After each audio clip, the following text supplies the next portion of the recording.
Eto na ba ang puwersang tatalo kay VP Sara sa 2028 presidential election? At eto na ba ang kanilang kinatatakutan?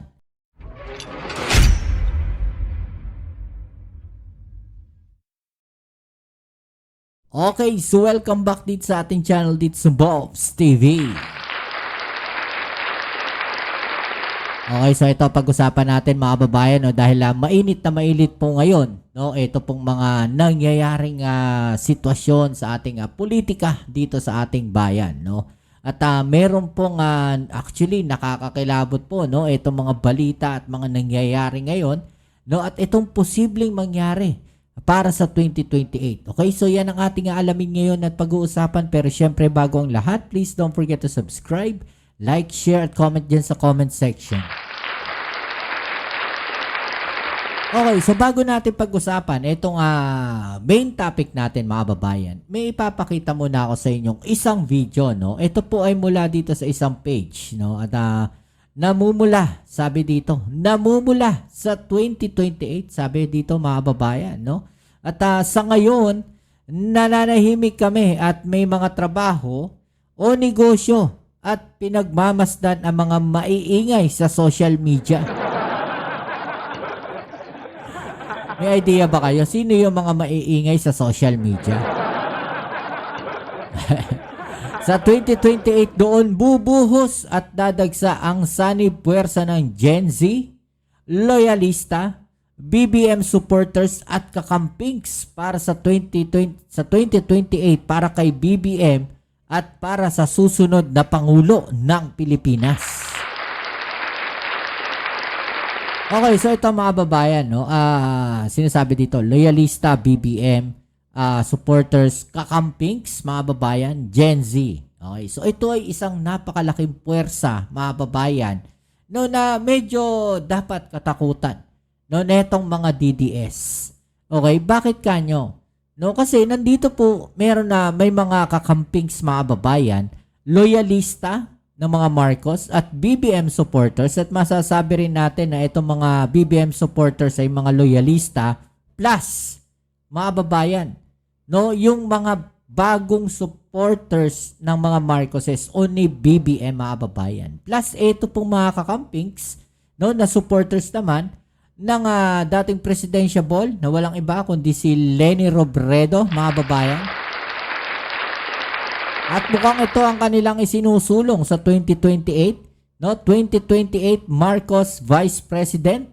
We will be back in 2028. No? 18 million votes in solid North Luzon, mga babayan. Panoorin natin to, ha? We will always carry the flame that will burn until Marcoses return. Oh. Okay, so yan mga babayan, baka makapiright tayo. May ganun pala.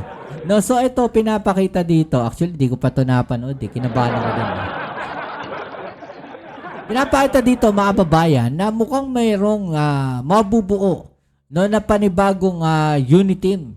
No, sabi nga nila Unipink. Sabi dito mga babayan, no, ng ibang mga supporters. Ayan. Unipink 2028.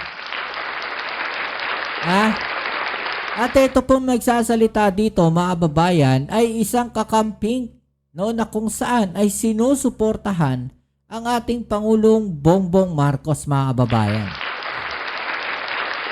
Baka pansin ninyo, hindi porket green yan, DDS yan. Ayun, no, may logo doon, no. Diba? Logo po yan ng Dilawan o yung mga ng Aquino. Diba? Ganyan kasi yung logo nila eh. Tapos kakamping, mga babayan. Okay? So dito, no, sabi nga dito, sino ba ang unang kumain kay BBM at nagsalita ng I love you BBM? Diba si Sara? Tapos sinuka nyo nung naupo na. Tapos ibibintang nyo sa mga kakamping ang kain suka nyo. Sabi ng DDS, maunlad, maganda sa panahon ng martial law. Tapos nung naupo na si BBM at inaresto ng ICC, si Duterte as of 2025, binawi ng mga DDS, magnanakaw na uli si Ferdinand Marcos sa kanila Pati anak, pinupolitika na rin. Di ba? Kain suka yan. Kumbaga, mga babayan, kung ano yung mga sinasabi nila noon, no, bigla nilang binabawi. Panoorin natin, no, yung sinabi dito ng isang kakamping supporters, mga babayan. Ano nga ba? Ito nga kanilang ipinaglalaban at bakit sinusuporta nila ang ating Pangulong Bongbong Marcos, no? At tila magkakaroon talaga ng isang napakalaking puwersa na tatalo, no, dito kay Sara Duterte. Okay? Let's go. Kain suka? Ew. Debunking the kain suka narrative ng mga uplok na DDS. Oh, uplok na DDS. Hello mga bisdak, hello Pilipinas. So, sinuka daw kasi ni Sara at ng mga DDS si BBM. Really? Very wrong. You see, Sarah expected na pagtakpan ng administrasyon ang kanyang katarantaduhan tungkol sa pera ng taong bayan. Oh. Unitim nga, diba? Itim ang kanyang balak. Sa simula pa lang, Oo. malamang sa alamang hindi kinaya ng admin ang lantarang pagkagarapal ni Sara Duterte. Oo, garapal, no? Grabe. Actually, naisip ko rin yan, no? Na kung bakit, kasi ang gusto nga ng Pangulo natin, maging malinis, eh. No, yung gobyerno natin. Hanggat maaari, kasi meron pa rin naman talagang gagawa dyan, no? Na mga kabulastugan sa ating gobyerno na nasa ibaba na. No? Marami. Hindi talaga totally malilinis po yan, no? Ang korupsyon sa ating gobyerno. Pero, no, ang inaano dito ng ating Pangulo, at least yung mga nasa taas naman, wag gumawa ng ganon. Diba?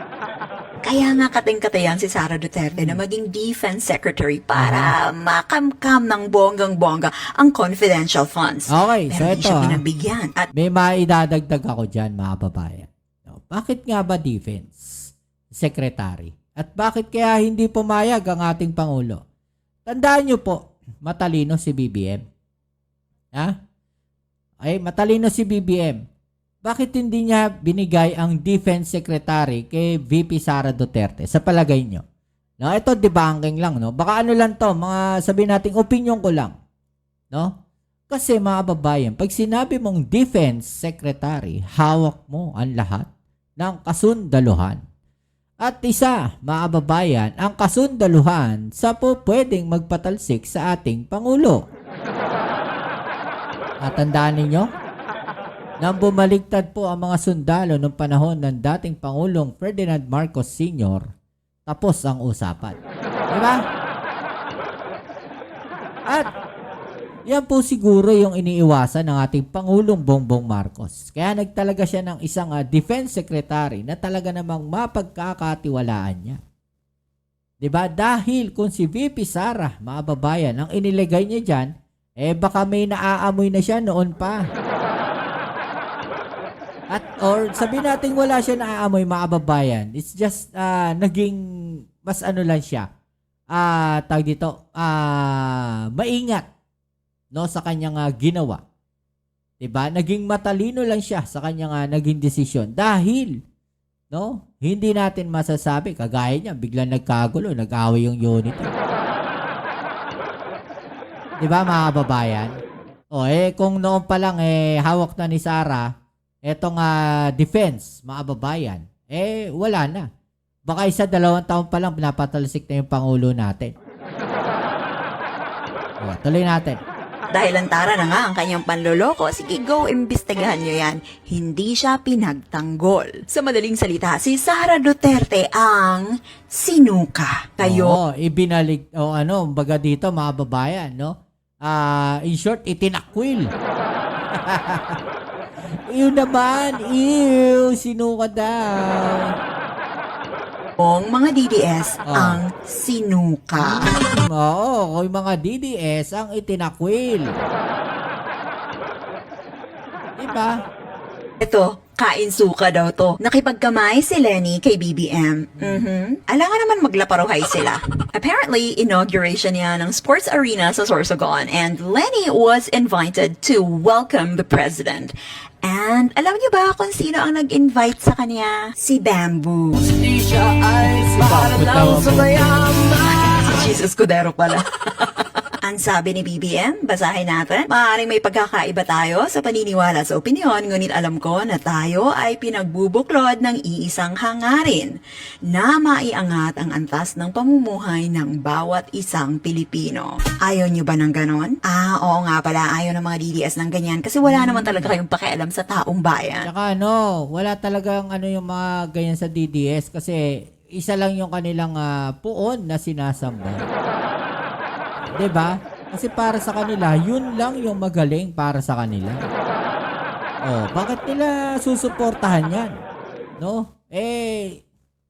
Si DDS lang naman ang kailangan nilang suportahan, no? Sino nga ba 'yon? Si Digong lang. Diba? Wala silang pakialam sa taong bayan Dito nyo makikita na kung ano talaga yung pinaglalaban nito mga DDS. Parang walang pinagkaiba yan doon sa mga fanatics na mga artista, na mga players na kahit ano na yung ginagawa ng mga kanilang iniidolo, andun pa rin sila. Pilit pa rin nilang sinasamba. Pilit pa rin nilang pinagtatanggol. Walang may pinagkaiba yan sa ganyan mga babayan. So in short, wala silang pakialam talaga sa taong bayan. Ang gusto niya lang, maiupo si Sara, panindigan ng kampihan, at ipagpatuloy ang bangayan maski magkagidlay na ang mga tao. Nung makipag-cooperate si Kiko Pangilinan with the President para isulong ang agrikultura, kapakanan ng mga magsasaka, at pagkain na makakarating sa taong bayan. Si Risa Hontiveros para isulong ang anti-political dynasty bill. Bam Aquino para sa edukasyon ng mga kabataan. Did they necessarily give up their morals? Did they give up their principles? Big no. Hindi sila mga bata na kampihan lang ang iniisip. Ay nako, ayoko makapagtulungan sa'yo because you criticized me. Ay nako. Ganyan si Sara, di ba? Ganyan si Sara. Hindi na siya nakipagtulungan sa ating gobyerno dahil sa pakiramdam niya, mga babayan, ay binabanatan siya o tina-target siya. Di ba? Especially nung hinuli na yung kanilang tatay. Diba? Lalo naman ako, ayoko makapagtulungan sa'yo because marumi ka, masama kang tao. So, paano tayo magpo-forward niyan? Tama. Aber, dili sila mga kagwa nga parehas ninyo nga wa nay laing unod ang utok kundi Duterte. At ang loyalty Exactly. ay tanging kay Duterte lang. Tama. Wala sa taong bayan. Sabi dito, imbis sa Pilipinas, which is true. Nakakapanghinayang yung mga kababayan natin na parang ngayon, ano pa rin? Sarado pa rin yung kanilang mga mata, sarado pa rin yung kanilang isipan. Na dapat ang pinagsisilbihan netong mga politiko na to, ay ang taong bayan. Hindi yung nangyayari ngayon pinagsisilbihan nila yung mga pansarili lang nila. At ito naman mga DDS na to, ang sinusuportahan nila, ay yung mga politiko na DDS din. Yung mga Duterte, yung sinasabi natin, di ba? Makikita natin may politician dyan, na ang suporta daw niya ay na kay Duterte.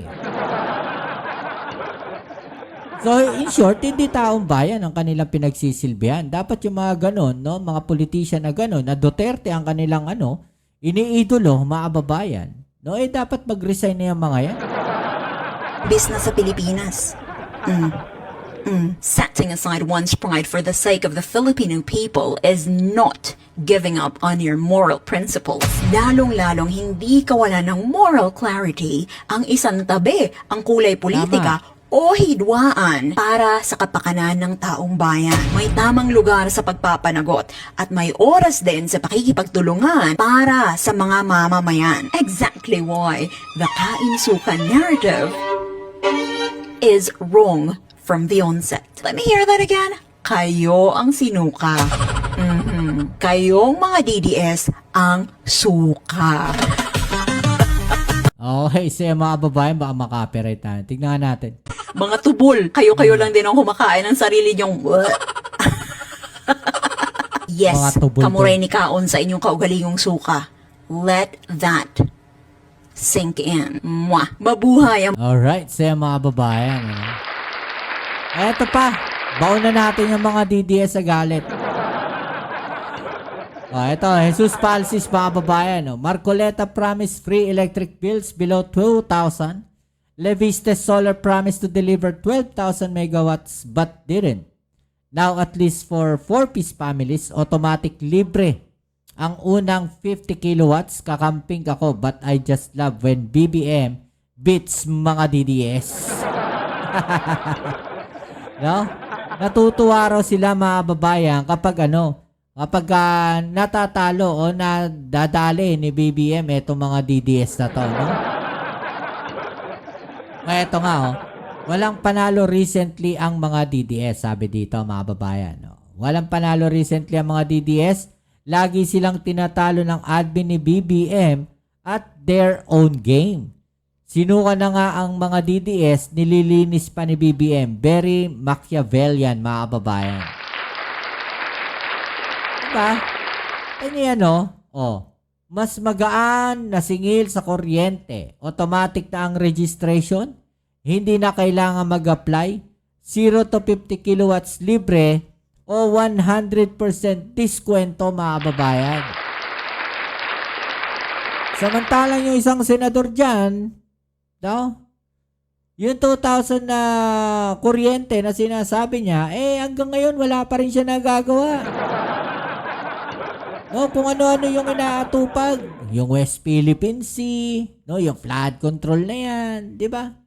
Imbis na yung batas na pinangako niya sa ating mga kababayan, sa sambayan ng Pilipino, nung siya ay kumakampanya, mga kababayan, yun ang inatupag niya kaagad. Wala. Ang inatupag niya, kayo na magkomento dyan. Yung sinasabi sa inyo, huwag kayong nagpapaniwala kaagad sa mga pangako na ganyan. Kasi wala itsura pa lang mukhang di na makapaniwala Ano masasabi niyo dyan, mga babae, I-comment sa ibaba niyo mga opinion at atin yung pag-usapan. Alright? So yan muli, kita-kits tayo sa ating next video upload. Dito muli ang inyong Kuya Mobs, it's Mobs TV. Peace. I'm out.